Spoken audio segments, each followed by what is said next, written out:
Hello, this is Dr. Norma Jones. Here are my slides, do's and don'ts for visual aid slides video. Do include at least 7 slides. These slides are 1, introduction/attention getter, 2, preview, 3, main point 1, 4, main point 2, 5, main point 3, 6, review, and 7, conclusion, final thoughts. For your introduction attention getter slide, don't use a larger graphic without considering the background. This is distracting. The in-text citation is in the slide. Check Canvas for our APA and MLA resources to create your reference for this image. Instead, for your introduction attention getter slide, do use larger pictures if they are relevant to your talk. In this case, the slide is about an aspect of the Wonder Woman movie. Take advantage of eye-catching visuals. Make sure to cite the image as well. Again, the in-text citation is in the slide. Check Canvas for our APA and MLA resources to create your reference for this image. Next, let's take a look at your formatting for previews and reviews. Don't use too many colors or hard-to-read fonts and backgrounds. As you can see, the colors and font styles on the 3 bullet points can be distracting. The first one is too dark, and the second one is too bright and curvy. The last one does not need the highlighted blue background. Instead, for your previews and reviews, do use easy-to-read fonts and contrasting colors on your slides.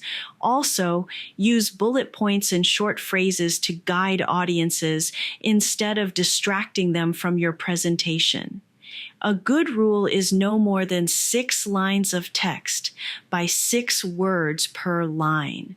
This does not include the title or in-text citations.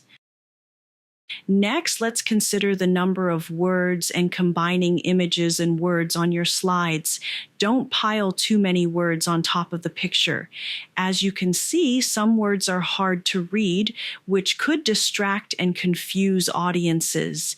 The image came from Pixabay, a free Creative Commons with no attribution site. This means that you do not need to cite this image.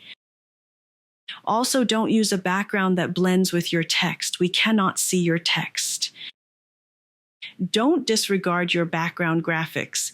As you can see, the text overlaps slide graphics, making it hard to read and distracting. The text and background should work together. Also, the bright magenta can be hard on the eyes. Instead, do make sure your text and background work well together. There should be a clear contrast and colors that are not hard on the eyes. Just as a reminder, use this rule of thumb, include no more than 6 lines of text and 6 words per line. This word count does not include the title or in-text citations. Also, don't use confusing graphics. This also makes the text too small and hard to read. The graphic is also too small and too complicated. Note how I cited the image. Instead, do use a simple and clear graph. This will help audiences quickly understand your point. Let's move on to references and citations. Don't cite your references using inappropriate or inconsistent multiple styles. The first one is incorrect because it is not compliant. The second lists the complete reference instead of the in-text citation. The last only lists a year without the author's information. Instead, do use either APA or MLA, consistent with your outlines. In this slide, the 3 points have 3 different references cited. Or if all of the information on the slide comes from the same source, you can include just one in-text citation at the bottom right of the slide. Remember to include appropriate in-text citations and cite them during your speech. At least 50% of the grade for your speech is tied to accurate use of research and correct citation. In other words, missing citations or inaccuracies may result in significant deductions and issues with academic integrity. Let's consider some slide formatting issues. Don't distract audiences with misspellings, improper capitalization, all caps yelling, and mixed font styles. Instead, do use consistent fonts and proper capitalization spelling across the slides. In this conclusion final thoughts slide, I made my in-text citation hard to see. Instead, do make in-text citation clear. I used a glow option to make it pop. Check PowerPoint help for how to add glows and shadows to text.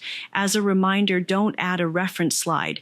Instead, your last slide should be your conclusion final thoughts. Add your references from the information on your slides to the references page of your preparation outline. Also, add your references from your slide images to the references page of your preparation outline. Lastly, let's consider transitions and animations. Don't add distracting transitions between slides and animations for the text within slides. Also, avoid adding sound to transitions and animations. Thank you for watching. I'm Dr. Norma Jones. I hope my do's and don'ts for slides is helpful.